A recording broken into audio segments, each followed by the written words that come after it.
హవేలీ ఘన్పూర్ మండల కేంద్రంలోని డైట్ కళాశాలలో బూత్ లెవెల్ అధికారులకు శిక్షణ కార్యక్రమం నిర్వహించారు. ఈ కార్యక్రమంలో మెదక్ ఆర్డీఓ రమాదేవి పాల్గొన్నారు. ఈ సందర్భంగా ఆమె మాట్లాడుతూ భారత ఎన్నికల సంఘం సూచనల మేరకు ఈ శిక్షణ కార్యక్రమాలు నిర్వహిస్తున్నట్టు తెలిపారు. 6 గురు మాస్టర్ ట్రైనర్లతో నియోజకవర్గంలోని ప్రతి మండలంలో శిక్షణ కార్యక్రమాలు పూర్తి చేస్తున్నట్టు పేర్కొన్నారు. చట్టపరమైన నిబంధనలు, బిఎల్ఓల విధులు తదితర అంశాలపై శిక్షణ జరుగుతుందన్నారు. ఓటరు జాబితా తయారీలో బిఎల్ఓల కీలక పాత్ర ఉంటుందన్నారు. ప్రతి అంశంపై క్షుణ్ణంగా అవగాహన కలిగి ఉండాలన్నారు. ఈ నెల 17వ తేదీ వరకు శిక్షణ కార్యక్రమాలు కొనసాగుతాయన్నారు. ఈ కార్యక్రమంలో మండల తహసీల్దార్ సింధు రేణుక, ఆయా శాఖల అధికారులు తదితరులు పాల్గొన్నారు. నా పేరు రమాదేవి, నేను ఆర్డీఓ మెదక్. ఈరోజు హవేలీ ఘన్పూర్లో బిఎల్ఓలకు శిక్షణ కార్యక్రమం ఏర్పాటు చేసుకోవడం జరిగింది. భారత ఎన్నికల సంఘం వారు ఈ నెల 3వ తేదీ నుంచి 17వ తేదీ వరకు ట్రైనింగ్ కార్యక్రమాలు బిఎల్ఓలకు నిర్వర్తించవలసిందిగా తెలియపరచడం జరిగింది. అందుకు 6 మాస్టర్ ట్రైనర్స్ని మనం అపాయింట్ చేసుకోవడం జరిగింది. వారు ప్రతి మండలంలో, మన కాన్స్టిట్యున్సీలో ఉన్న మండలాలలో ట్రైనింగ్ కార్యక్రమాలు పూర్తి చేస్తున్నారు. బిఎల్ఓలకు అందరికీ లీగల్ ప్రొవిజన్స్ అండ్ వారి బిఎల్ఓ డ్యూటీస్ పైన, ఈ 2 అంశాలపైన వారికి శిక్షణ కార్యక్రమము జరుగుతుంది.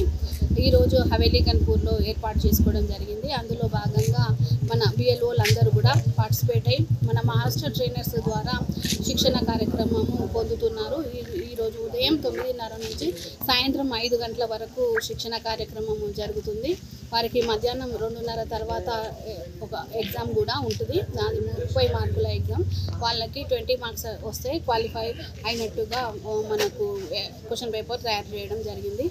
కాబట్టి వాళ్ళంతా కూడా పూర్తి స్థాయిలో శిక్షణ పొంది ఎగ్జామ్ పర్ఫెక్ట్గా రాయాలని వారికి శిక్షణలో తెలియజేయడం జరిగింది.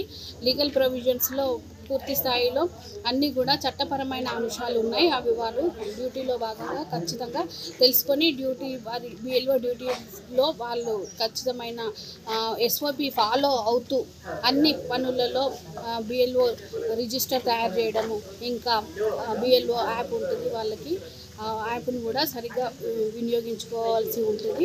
తర్వాత ఓటరు జాబితా తయారీలో వాళ్ళది కీలకమైన పాత్ర ఉంటుంది. ప్రతి ఒక్క ఓటర్ని వారు 18 సంవత్సరాల వయసు నిండిన ప్రతి ఒక్క ఓటర్ని వారు నమోదు చేయవలసి ఉంటుంది. వారి వివరాలన్నీ సేకరించి వారి నివేదికలు అందజేస్తే మా సిబ్బంది అంతా కూడా ఏఆర్ఓ ద్వారా ఈఆర్ఓకి వస్తుంది. ఓటర్ నమోదు కార్యక్రమం ఆ విధంగా జరుగుతుంది. మరిన్ని అప్డేట్స్ కోసం మా ఛానల్ని సబ్స్క్రైబ్ చేయండి.